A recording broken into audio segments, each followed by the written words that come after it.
Environment অসমীয়াত environment এই শব্দটোৰ অৰ্থ হ'ব পৰিৱেশ অৰ্থাৎ আপুনি যি অৱস্থাত বাস কৰে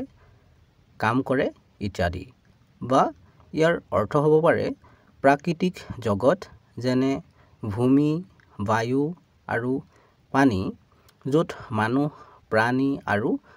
উদ্ভিদ বাস কৰে অহা দুটা বাক্যৰ সহায়ত আৰু বেছি ভালকৈ বুজি লওঁ We need to protect our natural environment from pollution.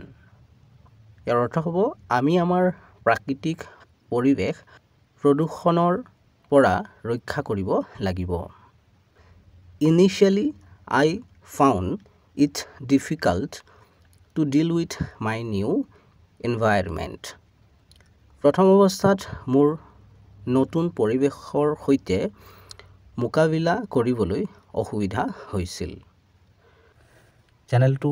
Subscribe কৰি ল'বা কাৰণ এনেধৰণৰ ভিডিঅ'বোৰ ইয়াতে পাই থাকিবা